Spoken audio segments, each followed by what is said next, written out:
안녕하십니까. 혼란한 정치 시사 이슈를 술술 풀어보는 송국근의 혼술 9월 5일 목요일 오후에 인사드립니다. 최근에 뇌물죄 혐의를 받는 문재인 전 대통령의 딸 문다혜 씨가 SNS에 글을 올렸죠. 노무현 전 대통령까지 소환을 해서 노무현 전 대통령이 했던 말, 이쯤 되면은 막가자는 거지요. 그 글을 올리고 이제는 참지 않겠다 이런 이야기를 했는데, 본인을 둘러싼 여러 가지 의혹들, 제주도 별장 또는 출판사에서 돈 2억 5천, 어머니 김정숙 씨가 보자기에 싸서 전달해준 5천만 원, 이런 데 대해서는 해명할 생각을 하지 않고 참지 않겠다 이렇게 이야기를 합니다. 자, 그러니 국민의힘 주변에서는 아니 참지 않으면 어떻게 하겠다는 거냐 이제 이런 이야기도 나오고, 범죄 혐의를 받고 있는데 그 범죄 혐의를 소명을 해야지 뭘 참지 않겠다는 거냐 그런 이야기가 나오는데, 이거를 신호탄으로 이 문다혜 씨가 참지 않겠다 이 말을 한 거를 신호탄으로 이제 이쯤 되면 막 하자는 거지 뭐 이렇게 한 것을 신호탄으로 친문 국회의원들이 나서고 있습니다. 마치 왜 가만히 있느냐, 문재인의 딸이 왜 이렇게 우리를 수사하는데 가만히 있느냐, 나를 수사하는데 가만히 있느냐 이렇게 화를 내니까 국민의 세금을 받아서 세배를 받는 국회의원들이 나섰습니다. 그리고 제기된 의혹에 대해서 해명을 하는데 전혀 설득력이 없고 억지로 갖다 붙이기. 자, 제가 설명을 드리겠습니다. 어떻게 억지로 갖다 붙이는 건지. 그리고 여기다가 조국까지 나섰습니다. 조국은 문재인 정부에서 뭐 민정수석, 법무부 장관까지 다 시켜줬죠. 자, 조국까지 나섰는데 무슨 해명을 한다고 하는데 납득이 안 갈 뿐더러 또 교묘하게 이것을 보수 우파 진영과 연결시키는, 자, 그런 또 교원 영색을 하는 그런 모습을 지금 오늘 보였습니다. 오늘 갑자기 조국을 비롯해서 고민정, 윤건영 이런 사람들이 일제히 라디오 방송에 출연을 해서 해명을 한다고 했는데 전혀 해명이 안 되고 오히려 더 의혹이 저는 정폭됐다고 봅니다. 자, 첫 번째, 김정숙 씨가 5천만 원을 현금으로 둘둘 말았어. 보자기에 싸가지고 청와대 직원 출신에게 그 돈을 5천만 원을 줘서, 보자기에 싼 돈을 줘서 김정숙 씨의 친구에게 가져가라. 그래서 김정숙 씨의 친구가 그걸 문다혜에게 무통장 입금을 하도록 한 이 의혹을 놓고 해명을 어떻게 하냐면, 오늘 뭐 조국, 윤건영 다 본인들이 다 이제 어떻게 무슨 핑계를 댈지 다 정리를 하고 지금 일제히 다 나왔습니다. 말이 똑같은 말들을 합니다. 자, 이렇게 이야기합니다.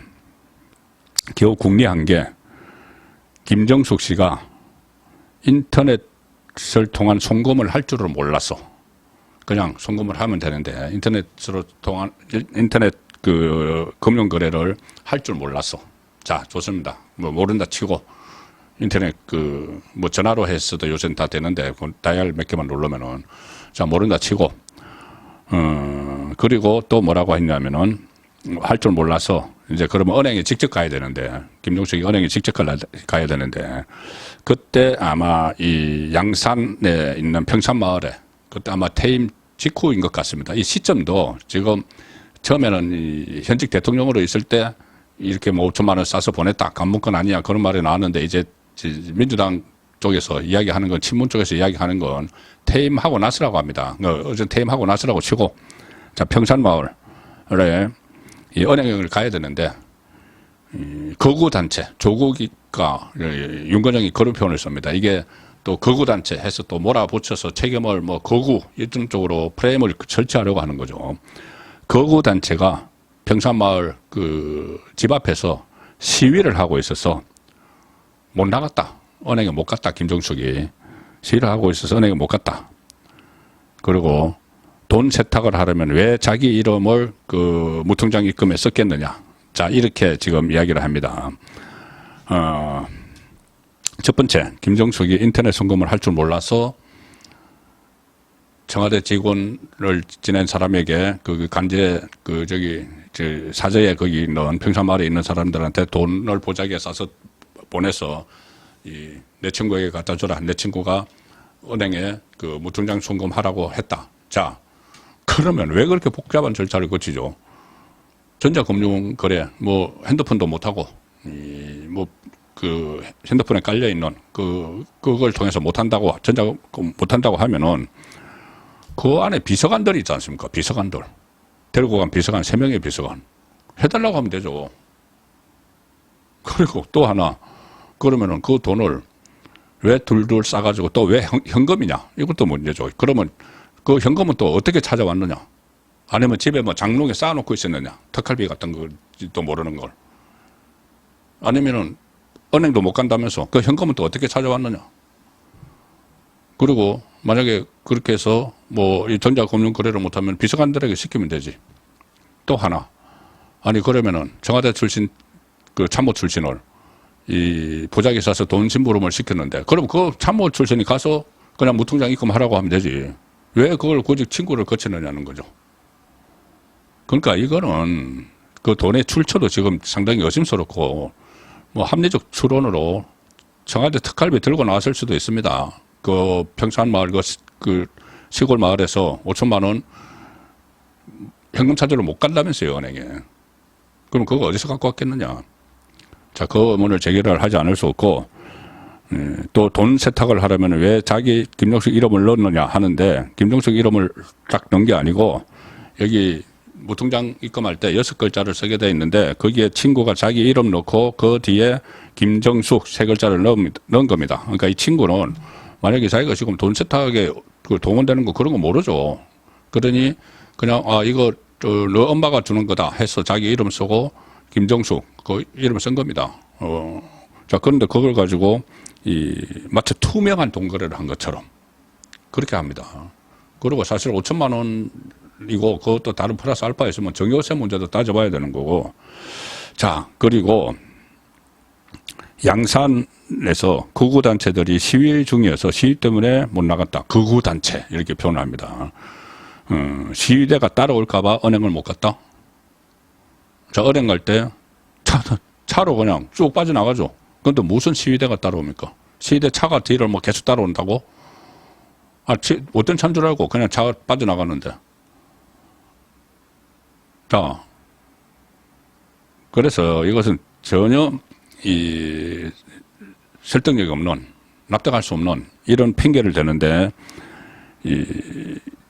이것은 국민이 제대로 납득이 안 가더라도 지지층한테 보내는 메시지입니다. 지지층한테. 열성 지지층한테. 그 지지층은 이런 거 저런 거 안 따지죠. 저거 봐. 그 극우단체 때문에 밖에 못 나가서 돈 못 보낸 거 아니야. 그래서 부탁한 거 아니야. 딱 그렇게만 지금 생각을 하라고 주입시키는 겁니다. 그런데 거기에 또 마이크를 뭐 여기저기 빌려주는 참 라디오 방송국도 한심하다는 생각도 듭니다. 어떻게 이렇게 선동을 하고 왜곡을 하고 거짓말을 하는 거 뻔히 알면서 그걸 다 출연시켜가지고 이 말을 하는 마이크를 주는지. 그래서 이 좌편향된 언론들 빨리 정상화돼야 됩니다. MBC부터 시작해서 여러 곳 있습니다. 그리고 또 고민정하고 윤건영은 이런 이야기를 합니다.